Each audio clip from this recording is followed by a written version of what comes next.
하얀 역류, 우선덕. 우리는 현관에서 한참을 서 있었다. 그와 나는 벌써 2주일 전부터 병원에 전화 문의를 몇 번이고 했다. 전화를 받는 이는 비교적 상냥했으나 마지막 대답은 매번 직접 오셔서 알아보세요 였다. 그러나 우리가 직접 알아볼 수 없었던 것은 용기나 부끄럼 때문만은 아니었다. 그쪽에서 요구하는 액수만큼의 자금을 모아야 할 일이 가장 컸었다. 그 자금을 융통할 수 있었던 계기는 크리스마스였다. 그와 나는 이리저리 핑계를 대어 만든 자금을 합했고 누가 먼저랄 것도 없이 727번 버스에 올랐다.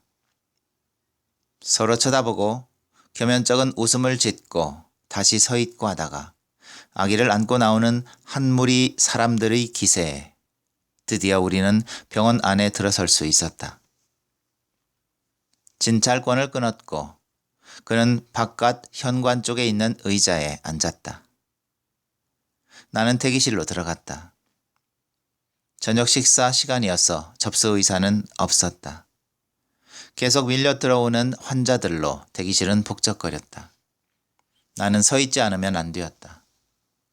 텔레비전에서는 7시 연속극이 한창이었으나 누구도 그쪽에 눈을 돌리지는 않았다. 접수 의사가 들어왔다. 한쪽이 완전히 유리로 된 대기실이어서 그의 모습을 지켜볼 수 있었다. 그는 신문을 온통으로 펼친 채 그 속에 얼굴을 묻고 있었다. 나는 되도록 뻔뻔해지기 위해 안간힘을 썼다.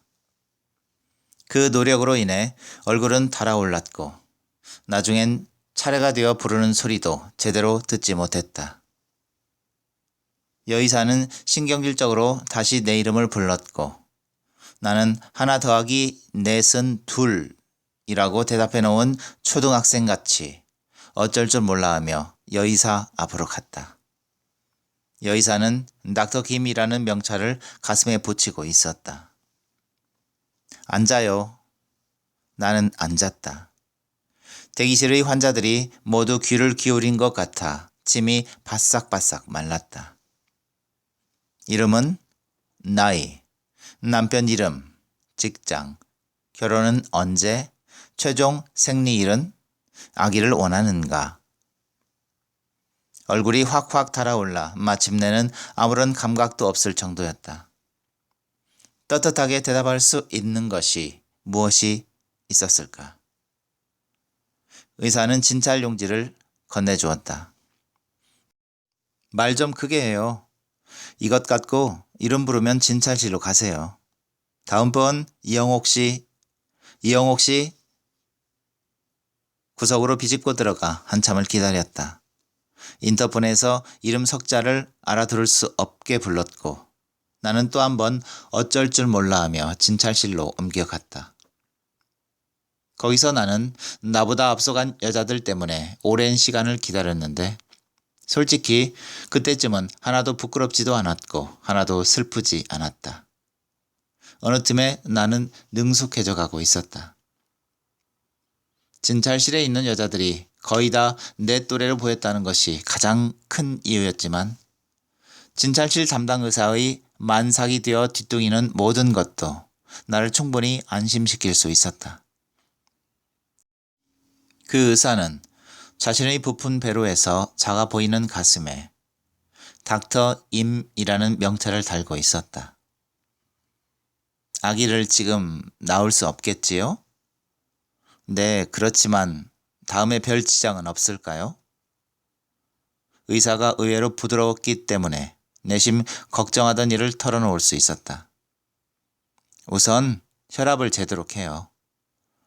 나는 줄지어 있는 여자들 틈에서 차례를 기다렸다. 문이 열리고 닫힐 때마다 안과 밖의 공기가 합류를 하여 짙은 소독약 냄새가 번져왔다. 약 넣을 거죠? 견습 간호원이 냉랭하게 물었다.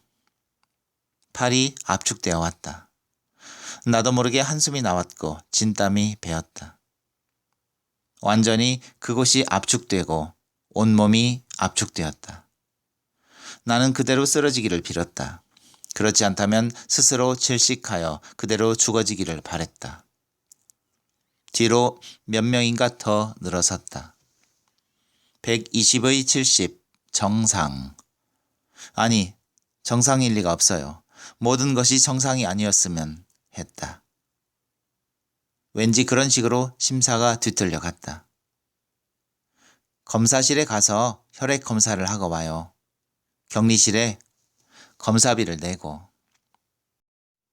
무슨 용액인가와 내 피는 섞였고 그것은 실제의 것과는 다른 고운 아주 선정적인 빛깔로 변했다. 병리 검사실은 갖가지 빛깔의 액체에 잠겨 있었다. 병에 든 그 연두빛, 분홍빛, 보랏빛의 약품들은 샹들리에처럼 현란하게 흐르고 있었다. 나는 어처구니 없게 이름도 몰라요, 성도 몰라, 처음 본 남자품에 얼싸안겨 라는 노래를 혀끝으로 생각해냈다. 빈혈이 심하군요. 모든 것들이 거꾸로 되기를 바랐던 좀 전의 마음이 어느 결인가 사라져갔다. 어떻게 할 수 없다면 참 난감할 것이었다. 하여간 위험하다는 것만 알아두어요. 작은 종이 쪽지를 들고 검사실을 나왔다. 그는 대기실 쪽을 보고 멍하니 앉아 있었다. 신문은 손바닥보다 더 작게 뭉개져 그의 손 안에서 낡아가고 있었다. 본인이 원하면 우리도 할 수 없지요. 대신 수술 후에 주의사항을 꼭 지켜야 해요. 이제 저리로 들어가 약을 넣도록 해요.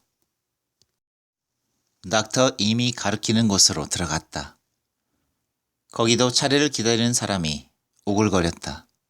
바로 그곳에 사설 도서실 같은 칸막이를 하고 번호를 매겨놓은 실지의 진찰실이 있었다. 어느 칸에서는 비명소리가 났고 어느 칸에서는 도란도란 주고받는 말소리가 들렸다. 간호보조원이 다가왔다. 진단서 주세요. 내 것은 그때까지 쌓여있던 용지의 가장 밑바닥에 자리를 잡았다. 한참을 그 지옥 같은 방에 서서 기다려야 했다. 비명, 신음, 아우성, 잡담이 멋대로 섞여 혼잡한 불협화음 속에서 조용히 해주세요. 보조원이 기구를 씻으며 신랄하게 주의를 주었다. 그리고 뒤에 서 있는 내 얼굴에 시선을 맞추었다. 나는 모멸감을 느꼈으나 참고 있었다. 이윽고 보조원은 기구들을 쟁반에 맞춰 들고 아무렇지도 않은 얼굴로 진찰실을 나갔다. 나는 바보같이 긴장이 풀렸고 하나의 관문을 뚫은 것 같이 조금 편안해졌다. 피로가 엄습해왔다. 그때 이름을 불렀고 나는 가장 끝에 있는 칸으로 들어갔다. 옷 벗어요. 당황하여 웃옷을 벗으려 했다. 밑에만 벗어요. 다시 야멸찬 지시가 내렸다. 약을 넣을 뿐이군. 빨리빨리 좀 해줘요. 나는 상기되었다. 가슴이 두근거렸다. 쭈뼛거리며 옷을 벗었다. 차갑고 미끌한 비닐의 감촉이 비참하게 했다. 아무것도 보이지 않았다. 끝없는 슬픔과 부끄럼만이 활활 타올랐다. 머리는 터질 것만 같았다. 대체 이 무슨 꼴이냐. 바락바락 나는 나를 경멸했다. 번번이 이 무슨 꼴이란 말이냐. 차라리 죽고 싶다. 그래서 다시 시작하고 싶다. 좀 더 도덕적이고 싶다. 모두가 말하는 모범 인간이고 싶다. 다시 태어날 수만 있다면 죽어도 한이 없으리라. 그리고 나는 처음부터 시작하리라. 울음소리부터 모범적으로, 아주 모범적으로. 닥터 임에게 가봐요. 나는 만삭의 의사를 찾아갔다. 수술 인증서예요. 거기엔 사후 어떤 책임도 병원 측에 묻지 않겠다는 것과 보호자의 승인란이 있었다. 내일 9시 전에 오도록 해요. 아무것도 먹거나 마시지 말고. 나는 말없이 승인서를 갖고 나왔다. 그는 일어서서 서성이고 있었다. 우울한 얼굴이었다. 우리는 서로 암담한 심정이 되어 병원을 나왔다. 그가 먼저 버스에 올랐다. 나는 잠시 걷기로 했다. 정리되어야 할 게 있는 것 같았다. 그러나 어느 것도 생각되질 않았다. 그저 무조건 새로 시작하고 싶다는 막연한 기대만이 겉돌 뿐이었다. 다음날 아침에 완전한 공복으로 그를 만났을 때 나는 기진하여 쓰러질 것 같았다. 서둘러 감은 머리가 마르지 못한 채 김을 내었다. 목도리 밖으로 내민 머리카락은 꼿꼿하게 얼어붙었다. 하지만 푸근한 날씨였다. 뉴스는 오랜만에 눈 덮인 크리스마스 이브를 맞게 될 것이라고 예보하고 있었다. 우리는 자연스럽게 병원으로 들어섰다. 가슴은 알지 못할 쓰라림으로 찢기고 있었다. 미안해. 그는 힘주어 내 손을 쥐었다. 무슨 말인가를 더 하려 했으나 비애에 일그러지고 말았다. 나는 알고 있었다. 그의 마음이 애틋한 감동과 사랑으로 가득 차 있다는 것을. 워낙 이른 아침의 병원은 적막하기만 했다. 진찰실에서 어제의 보조원이 기다리고 있었다. 격리실에 가서 영수증을 받고 주사실에 가 주사 맞고 오세요. 나는 고분고분 시키는 대로 하고 수술실로 들어갔다. 기구를 정비하며 간호원과 보조원이 준비하고 있었다. 그들은 내게 다정한 웃음조차 보여주었다. 그러나 누가 안단 말이냐. 그 웃음 뒤에 어떠한 음흉이 숨어 있을지를. 옷을 벗고 누우세요. 옷을 벗고 수술대 위로 기어 올라갔다. 수술은 원장님이 직접 하세요. 간호원이 엉뚱한 소리를 했다. 아니, 사실 난 두려웠다. 사지가 벌벌 떨렸다. 그렇지만 그런 것 때문은 아니었다. 무엇인지 꼬집어낼 수는 없었지만 수술실을 들어서는 순간 체온이 내려가는 소리를 들을 수 있었고 전혀 새로운 공포가 어깨를 덮어 눌렀다. 브래지어를 푸세요. 괜찮아요. 걱정 말아요. 깨어나면 다 끝나 있으니까요. 그럼요. 죽은 거나 마찬가지예요. 몇 분도 안 걸리는걸요. 보조원이 옆에서 덧붙였다. 수술 처음이지요? 자, 팔을 내요. 간호원이 대형 주사기와 고무줄을 들고 확대되어 왔다. 순간 경건해지고 싶은 마음이 꿈틀거렸다. 누구에겐가 기도하고 싶었다. 그러나 누구에게 한단 말인가. 아랫도리를 벗고 뒤집혀진 개구리의 꼴로 드리는 기도를 누가 들어줄 거란 말인가. 이제 정신이 없어질 거예요. 내가 세라고 하면 하나, 둘, 세도록 해요. 그때 왜 그런 것들이 생각났는지 모르겠다. 밤마다 연탄가스의 해독을 위해 5분의 1쯤 열어놓은 창문이, 그 조그만 틈새로 보이는 몇 개의 별이, 검푸르게 갠 밤하늘이, 빨갛고 파란불이 깜빡이며 날아가는 비행기가, 가구 하나 없는 내 작은 방이. 그래, 나는 책상이 있었으면 했어. 어릴 때부터 서랍이 많이 달린 책상을 갖고 싶어 했어. 정말이야. 내가 갖고 싶은 것은 아기가 아니었어. 주르르 눈물이 흘렀다. 콧등이 찡하니 숨을 제대로 쉴 수가 없었다. 자, 숨을 크게 들이쉬세요. 잠깐만요. 숨을 크게 들이쉴 수가 없었다. 대신 코를 힘껏 들이마셨다. 이내 죽어가겠지. 해부학 교실의 시체들보다 더 비참하고 추하게. 언젠가와 같이 꿈을 꿀 거야. 그게 재작년이었던가. 그때는 어머니가 입회하였다. 어머니는 하염없이 울고 있었는데 망할 년을 연발하고 계셨다. 하나 둘을 세고 나는 곧 쓰러져 버렸다.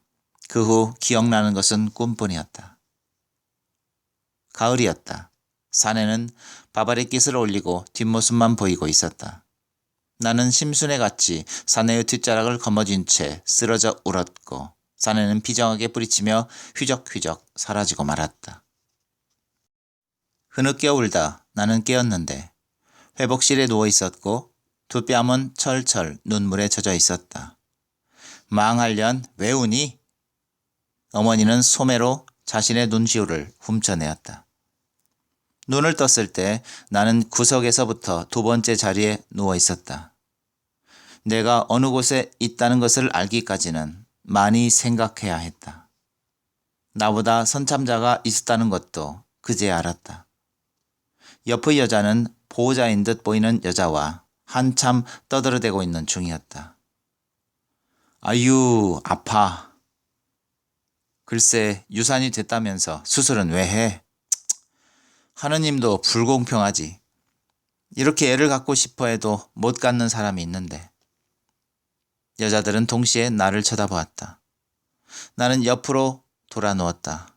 그러고도 두 여자는 그런 종류의 이야기를 수다를 떨었다. 미스 김, 여기 환자 주사 놔줘요. 깨어났으니까.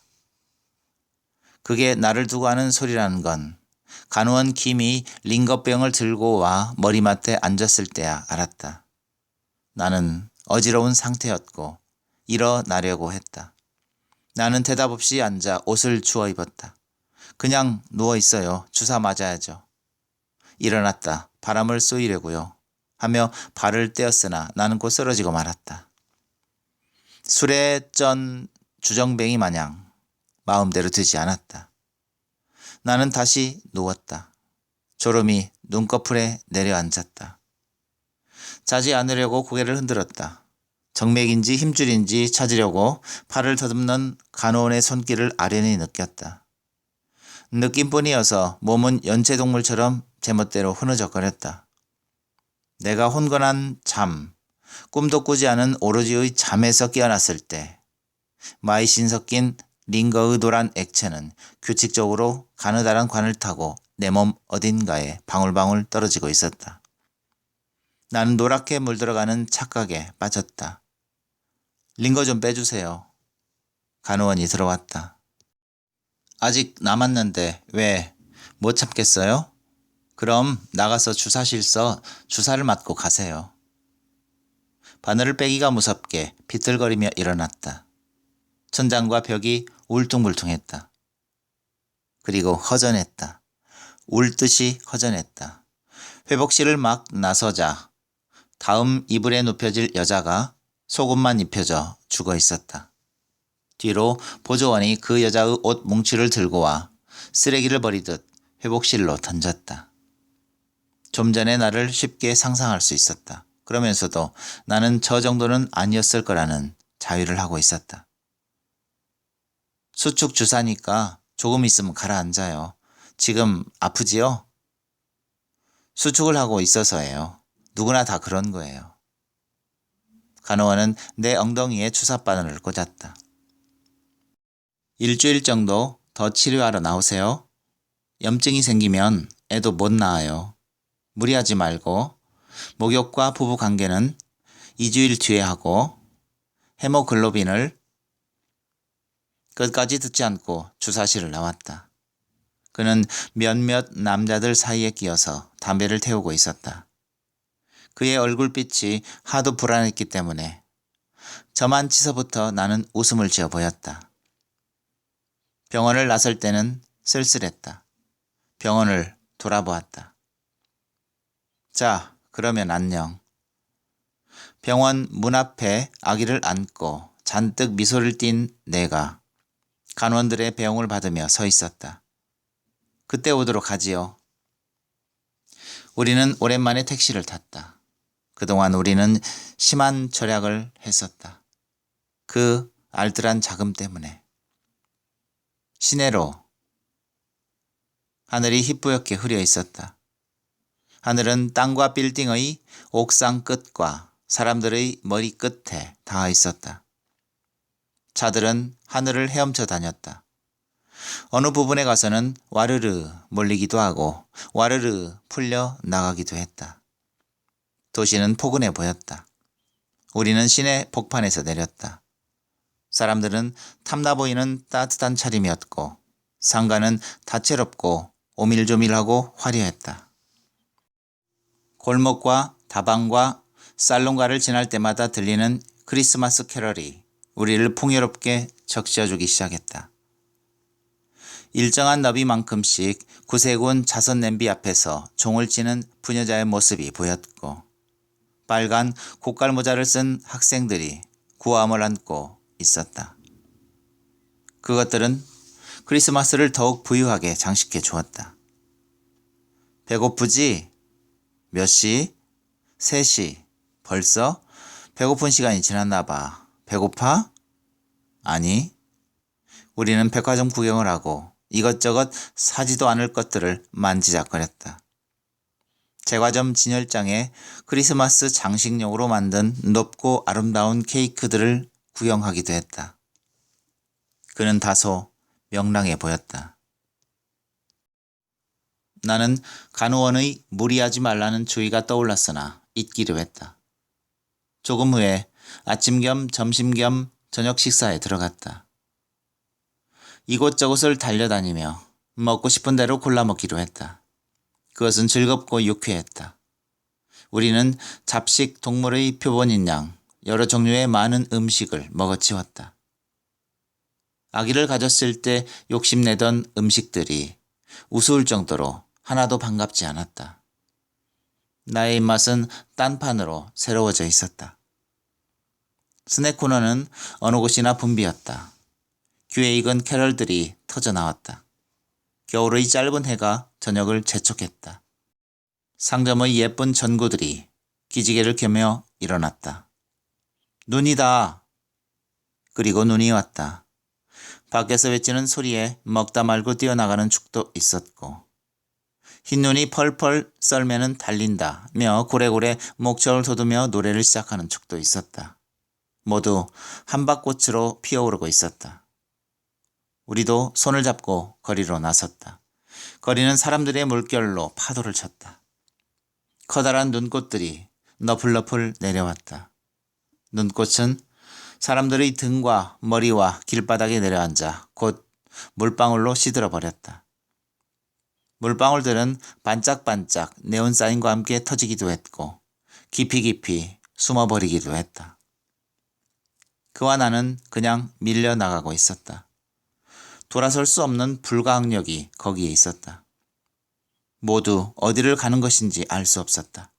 그러나 같은 방향으로 몰리고 있었다. 우리들은 대모대같이 모르는 이와 손을 잡고 어깨를 걸고 기이한 행진을 하고 있었다. 간혹 역류해 오는 용감한 이들을 만나면 모두가 입을 모아 인사를 했다. 헤이, 메리 크리스마스. 메리 크리스마스. 골목에서 뛰쳐나온 작은 무리들은 쉽게 큰 물결에 휩쓸려 행진을 키워나갔다. 성당의 십자가와 지금 막 태어나 마곡간에서 웃고 있는 아기 예수와 마리아 상의 촛불 앞을 지났다. 밀감, 팝콘, 군밤 장수들이 상황을 누렸다. 모두들 희희낙낙했다. 백화점의 온갖 치장과 이제는 아예 펑펑 소리내어 쏟아지는 눈과 크리스마스 캐럴, 성당의 총소리, 환호성, 거리는 질서 있는 수라장이었고 크리스마스였다. 우리는 땀에 감겨 이름도 기억이 안 되는 어느 다방으로 은신했다. 그것도 일대 크리스마스였다. 다방의 네 귀퉁이에선 귀에 익은 노래들이 쩡쩡 울렸고 다방을 흔들었다. 사람들은 음악이 흔들릴 때마다 흔들렸고 멈출 때마다 멈추었다. 나는 기쁘고 복된 기분이 들었다. 그리고 불시 그 생각이 났다. 다 말해야지 하는. 멋모르고 나와 함께 즐거워하는 그에게 나는 지금 사실을 말해야 한다고. 짧은 기쁨마저 거짓으로 바꾸어 놓을 수도 없다고. 그래, 나는 내 과거를 다 고백하고 싶은 어리석은 충동을 느꼈다. 하기야, 과거가 없는 사람이 어디 있을까?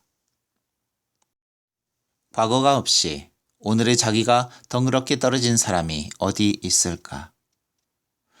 과거가 없는 사람은 현재가 없는 사람이다. 현재가 없는 사람은 미래가 없는 사람이다. 미래가 없는 사람은 죽은 사람이다. 단지 그 과거라는 것이 어떤 것이었냐를 따져보는 것이다. 어쨌든 나는 그를 속이고 싶지 않았다. 적어도 나를 숨기고 싶지 않았다. 내가 어떻게 살았더라도 지금의 시루라기 같은 진실만을 포기할 수 없었다. 얘기할 게 있어. 그는 분위기에 취해 흥겨워하고 있었다. 그는 무엇이냐고 눈으로 물었다. 표정이 너무 천진했기 때문에 나는 아차 싶었다. 꼭 말해야 할까? 결국은 미치고 말 것이었다. 아니, 괜히 그래 본 거야. 시시하긴. 얘기해봐. 아무것도 아니라니까. 말할 게 있다고 쓰여 있는데? 다시 어리석은 용기가 치솟았다. 사실 꼭 해야 할 말이 있어. 들어서 하나도 좋을 것 없거든. 안 듣느니 못해. 관둘 거야. 무슨 얘긴데 그래? 이제 와서 숨길 게 뭐가 있어. 내 걱정 말고 해보라니까. 그건 그에 대한 걱정은 아니었다. 이야기를 함으로써 어쩌면 변할지도 모르는, 그리하여 화를 내고 그가 아예 돌아가 버릴 때의 내 걱정 때문이었다. 그러나 나는 말하기로 했다. 미치고 아니고의 거래가 아니라 정말의 것을 가져보기 위해서. 그는 시종 웃고 있었다. 나를 어떻게 생각해 왔어? 정말 착하고 온전한 애로 생각해? 그럴까봐 얘기하는 거야. 나는 깨끗한 애가 아니야. 무슨 뚱딴지 같은 소리야? 그는 껄껄 소리내어 웃었다. 나는 차갑고 맑게 개어갔다. 그가 제발 빨리 알아듣기를 원했다. 나는 새 것이 아니야. 헌 것이란 말이야. 무슨 소리를 하고 있는 거야? 말도 안 되는. 필시 그는 우스갯소리로 알았나 보았다. 그러나 내 얼굴을 보고 내 표정이 그렇게 우습지만은 않은 것을 보고 웃음을 거두었다. 처음에 이야기해 옳았어. 이건 순전히 내 잘못이야. 난 그래. 언제나 잘못만 저지르고 말아. 타락한 여자라는 말 들어봤어? 그게 나야. 순 엉터리. 엉망이야 나는. 지금은 후회해. 아이를 가진 것도 지운 것도 처음이 아니야. 어느 것도 새 것이란 없었어. 나는 그가 내게 준 초조하고 뜨거웠던 첫 입술을 기억해내었다. 네가 내게 주었던 것처럼 새 것이란 없었다. 그의 낯빛이 파래갔다. 그는 멍청한 시선을 아무 곳에나 두었다. 거짓말이지, 장난이지, 놀리려고. 그의 중얼거림이 뼈아팠다. 장난이라고 그래. 그는 혼잣말을 되풀이하고 있었다. 장난이 아니야. 나는 혀를 깨물었다. 이젠 장난하고 싶지 않기 때문이야. 나 이런 애야. 1년도 넘는 동안 속아왔지? 그럴 마음은 없었어. 분하면 실컷 때리고 가면 돼. 난 그런 애야. 그렇게 짓밟고 짓밟히며 살아왔어. 그러니 아무렇게나 하란 말이야. 나는 그만 흥분해버렸다. 그의 침묵이 그렇게 했다. 내게서 떠나가도 좋단 말이야. 그러면 그때부터 다시 살 테다. 되도록 너만을 기억하도록 하자. 그러나 너는 좋을 대로 해라. 가고 싶으면 가래도. 나는 지친 듯이 말했다. 그는 내 말 따윈 아랑곳하지 않고 파래진 얼굴로 침착해지려 몸부림치고 있었다. 그리고 귀로워했다. 흩어진 그의 머리카락이 더욱 그렇게 보이게 했다. 꿈속에 보는 하얀 크리스마스. 같은 노래가 몇 번이고 반복되었다. 짙은 담배 연기가 다방 안의 모든 여유를 가득 메웠다. 그의 괴로움은 무엇일까? 나의 지나온 부정에. 그것도 배신일까? 알 수 없었다. 그것이 이유라면 가라. 나는 어린애같이 판별력마저 상실해갔다. 그는 벌떡 일어났다. 나는 놀라 쳐다보았다. 가려는 곳이구나. 그렇게 되어 있는 것이다. 나를 따르는 일은 의례 그랬던 것이다. 나는 누구보다 내 자신에 칠해져 있는 진한 잿빛 물감을 볼 수 있었기에. 그는 나를 내려다보았다. 나는 피하지 않았다. 마지막으로 그의 눈동자를, 콧마루를, 그의 모든 것을 새겨놓고 싶었다. 아니, 그렇지 않았다. 그가 정말 떠난다면 살 수 없을 것 같았다. 그를 안 날부터 그가 원하는 대로, 그리고 내가 어린 날 꿈꾸던 대로 살려고 했다. 새로 시작하고 싶었다. 그것이 실패였다면 지금부터 또다시 시작하고 싶었다. 몇 번이고 몇백 번이고 오뚜기처럼 일어나고 싶었다. 어느 날 나는 환한 거리를 눈부시게 걷고 싶었다. 그러나 이제는 안녕을 하자. 축축하게 발끝부터 눈물이 올라왔다. 그가 갑자기 고함을 쳤다. 이 바보야. 그런 걸 못하러 말하냐? 뭐라 할 틈도 없게 나는 난폭하게 일으켜졌다. 음악이 잠시 끊어진 것 같은 조용함과 난 모르는 애들의 관심이 우리를 지켜보고 있었다. 나는 그가 미친 듯 이끄는 대로 끌려나갔다. 그는 다방 입구에서 입을 굳게 다문 채 서 있었다. 나는 입이 10개 있어도 할 말이 없어. 눈이 10개 있어도 그를 볼 수가 없어. 잠자코 거리를 내다보았다. 밖은 여전히 눈발이 휘날리고 있었다. 어느 사람들은 용이 주도하게 우산을 마련했고 까만 우산 위에 눈이 쌓이고 쌓인 눈 위에 눈이 내리고 눈은 풀썩이며 덩어리로 우산에서 떨어졌다. 사람들 물결은 아까보다 더 거세지고 불어난 것 같았다. 그는 나를 돌려 세웠다. 그리고는 그의 목도리를 풀어 내 머플러 위에 한 겹 더 감아내렸다. 나는 그가 하는 대로 가만히 있었다. 우리는 더 이상 말없이 거리로 내려섰다. 그는 묵묵히 물결을 헤치고 나아갔다. 우리가 힘들여 한적한 곳으로 빠져나왔을 때 그의 얼굴은 땀투성이었고 장갑 낀 내 손도 땀으로 끈적거렸다. 눈은 계속 내려 속눈썹에 날아와 앉아보고 콧등에도 앉아보고 녹아가고 쌓이고는 했다. 우리는 그렇게 한참을 걸었다. 기운이 다 빠져 있었다. 몸과 다리가 지쳐 고통스러웠다. 혼자서 가. 나는 못 가겠어. 더 걸을 수가 없어. 사실 나는 그렇게 말할 처지가 못 되는 것 같기도 했다. 엎혀. 나는 망설였다. 그는 쪼그려 앉아 그 넓은 등을 내민 채 강요했다. 엎이라니까. 그는 나를 업었다. 엎이자마자 따뜻한 안식이 그의 등에서부터 전해왔다. 같이 가자. 같이 가자. 그는 어린애를 어루듯 낮고 다정하게 내 등을 토닥였다. 그 목소리는 조금 떨렸지만 힘이 있었다. 내가 죽는 날까지는 네가 말한 옛날같이 버려두지 않겠어. 절대로, 절대로 라고 나는 다짐했다. 다시는 쓰러지지 않겠어. 처음부터 알았던 네가 바로 너였어. 내 생각이 맞았어. 앞으로도 변하지만 마라. 더 희고 예뻐져야 하는 거야. 함께 말이야. 약속해. 그는 뒤에서 장갑을 벗었다. 나는 장갑을 벗고 뒤로 손을 내려 그의 새끼손가락을 더듬어 걸었다.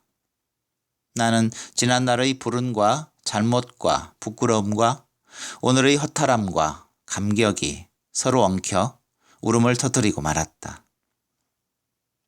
손가락을 풀고 그의 든든한 어깨에 두 팔을 감았다. 나는 그의 등에 눈물을 닦고 꼭 붙어 있었다. 그의 체온으로 해서 나는 잠속으로, 달콤한 잠속으로 빠져들기 시작했다. 눈이 너무 많이 쌓였고 눈이 너무 많이 내렸다. 우리는 너무 많은 눈을 맞았다. 그의 어깨에 쌓인 눈이 내 어깨에 쌓인 눈과 이어졌다. 우리는 그대로 움직이는 한 그루의 크리스마스 트리였다.